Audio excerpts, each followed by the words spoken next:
मैं गुरु महाराज जिस कक्ष में सोते थे उसके बगल में कक्ष में मैं सोता था। गुरु महाराज की सेवा करके 10 बजे रात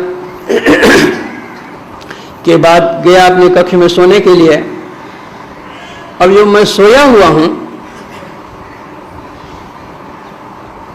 तो देखता हूं कि गुरु महाराज कह रहे हैं कि चलिए गंगा स्नान करने के लिए।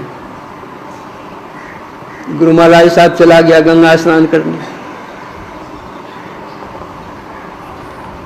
जब जब जाता था तो उनकी लंगोटी में अपने साथ में लेता था, धोती और कंबल में लपेट करके असनी में किनारे में रख देता था, जाकर स्नान करता था। तो गुरु महाराज स्नान कर रहे थे, मैं भी बगल में खड़ा था।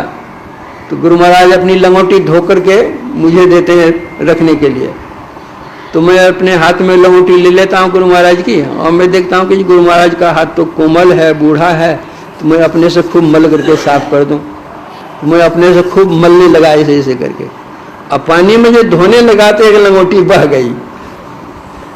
2 लंगोटी होती है ना, एक कमर में बांधने की और बांधने की, एक लंगोटी बह गई। अब जो मैं ऐसे हाथ बढ़ाता हूँ उसको पकड़ने के लिए दूसरे को, तो लंगोटी और भाग रही है धारा में। फिर तेजी से पकड़ कर मैं उसको पकड़ लेता हूँ, उसको पकड़ तो लेता हूँ।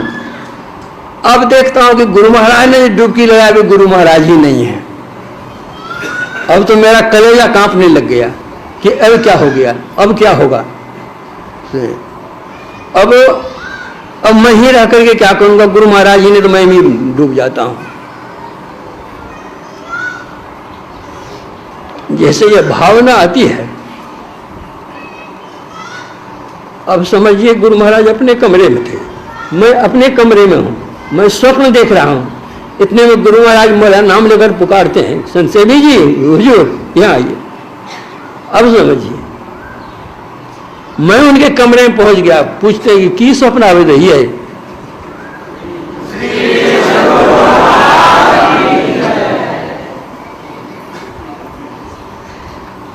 मैं तो रोने लग गया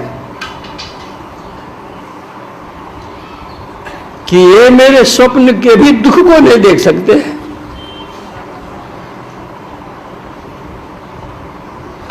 तो जो संत सदगुरु होते हैं, जो उनके अनन्य भक्त होते हैं, उनको वे दुख कहां से दे सकते हैं। दुख तो देंगे ही नहीं, जो दुख आएगा उसको तो हटाएंगे, जो विघ्न बाधा आएगा उसको तो टालेंगे ही। कितना भी घना बादल हो, हवा आएगी उड़ा करके ले जाएगी। उसी तरह जो संत सदगुरु के आश्रित रहते हैं तो उनकी सहायता करते, सहयोग करना तो स्वयं पड़ेगा ही, लेकिन सहायता मिलेगी।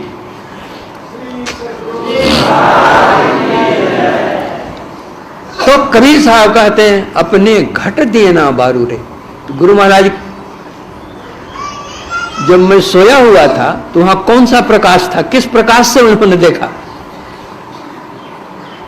दीपक के प्रकाश से देखा कि सूर्य के प्रकाश से देखा कि चंद्र के प्रकाश से देखा, आत्म प्रकाश से देखा। आत्मनिष्ठ थे, आत्मदर्शी थे, उसके प्रकाश में उन्होंने देखा। और वह प्रकाश परम प्रकाश रूप दिन राती, वह प्रकाश दिन रात रहता है, कभी बुझने वाला नहीं है। तो हमारे गुरु महाराज इसी प्रकाश को पाने के लिए बतला गए हैं कि ऐसी साधना करो, यह प्रकाश तुमको इस जीवन में काम देगा, भविष्य जीवन में भी काम देगा। जो स्वयं धनी होता है वही दूसरे को धनी बना सकता है। जिसके पास स्वयं धन नहीं हो दूसरे को धन क्या दे सकता है। जो स्वयं विद्वान होगा वही दूसरे को विद्वान बना सकता है। जो स्वयं विद्याहीन है दूसरे को विद्वान कहां से बना सकता है। उसी तरह जिन्होंने साधना की है, साधना करके जिन्होंने आत्मलाभ कर लिया है, वही दूसरे को भी आत्मलाभ करा सकते हैं, दूसरे नहीं करा सकते।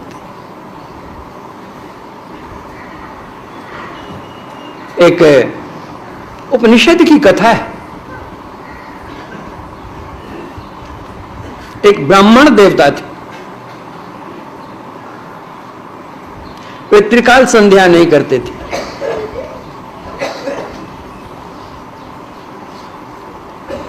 उनकी पत्नी जब अड़ोस पड़ोस में जाती थी तो अड़ोसिन पड़ोसिन सखी सहेली उनकी कहती थी, कह रहे तुम तो ब्राह्मणी है, ब्राह्मण की पुत्री है, तुम्हारा विवाह तो शूद्र से हो गया है, तुम्हारा पति कभी संध्या बंदन करता ही नहीं, कभी पूजा पाठ करता ही नहीं, कभी कुछ करता ही नहीं है, तो शूद्र है।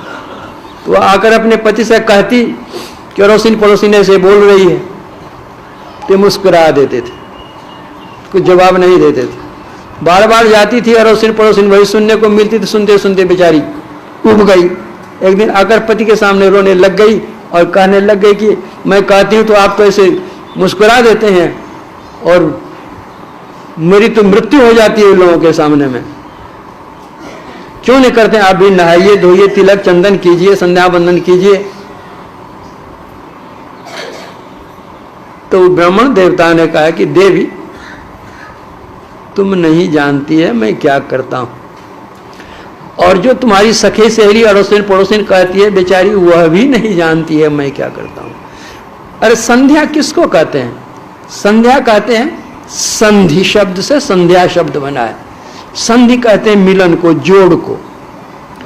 रात्रि का अंत होता है और प्रभात का आरंभ होता है, वह एक संध्या है। दिन का अंत होता है, रात का आरंभ होता है, उसको संध्या कहते हैं।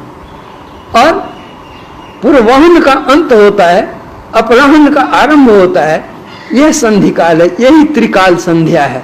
तो सूर्य उगते हैं, सूर्य डूबते हैं, सूर्य मध्य में रहते हैं, यही तो त्रिकाल संध्या है। लेकिन हृदयाकाशे चिदादित्य सदा भाषति भासति नास्तमेति न चोदेति कथम संध्यामुपास्म है। हृदय रूपी आकाश में चैतन्य रूप सूर्य बराबर उगा रहता है, वह न कभी डूबता है कभी उगता है, हम संध्या क्या करेंगे? यह आत्म प्रकाश अपने अंदर में मिलता है। हमारे गुरु महाराज इसी आत्म प्रकाश को पाने के लिए बतला गए। इसके लिए आवश्यकता है सबसे पहले मानस जप करें, उसके द्वारा मन को कुछ एकाग्र करें, फिर उससे अधिक एकाग्र के लिए मानस ध्यान करें, उससे कुछ अधिक एकाग्र हो जाएगा। पूर्ण एकाग्र के लिए दृष्टि योग की आवश्यकता है। जैसे दिया सलाई में मसाला लगा हुआ रहता है और काठी में भी मसाला लगा हुआ रहता है, जिधर मसाला लगा हुआ काठी में, वह मसाला घसिए जहां पर मसाला लगा हुआ दिया सलाई में, भग से जल उठेगा। अगल बगल में घसिएगा तो वो जलने को नहीं है। उसी तरह गुरु महाराज ने जो निर्दिष्ट स्थान बतला दिया है, वहां दृष्टि की काशी घसिए, भग से जल उठेगा। अगल बगल में घसिएगा तो जलने को है नहीं। वहां घसिए। इसलिए दृष्टि योग की साधना कीजिए। इसी दृष्टि योग की साधना के लिए बाइबल में भी लिखा है, यदि तुम्हारी आंख एक हो तो तुम्हारा सारा शरीर उजियाला होगा, और यदि तुम्हारी आंख बुरी है तो देखो तुम्हारे अंदर अंधकार का कितना बड़ा साम्राज्य है। तो आंख एक का क्या मतलब? हमारी दो आंख हैं, एक आंख को निकाल लें। दृष्टि की जो दोनों धाराएं हैं, उन दोनों धाराओं को मिलाइए, एक होगा। इसी क्रिया की चर्चा कुरान शरीफ में भी है। बाइबल के 6ठे अध्याय में जो बात लिखी हुई है, वही श्रीमद् भगवद गीता के भी 6ठे अध्याय में बात है, और वही बात कुरान शरीफ के हुद में है। इससे अंतः प्रकाश मिलता है। जहां अंतः प्रकाश मिलता है वहां अंतर्नाद की अनुभूति होती है। बाइबल में भी अंतर्नाद की चर्चा है, कुरान में भी अंतर्नाद की चर्चा है, और शास्त्र पुराण में तो भरपूर ही है ही है, इसमें कहना ही क्या है। वह नाद परम परमात्मा की ओर से आया हुआ है, जो उस नाद को पकड़ता है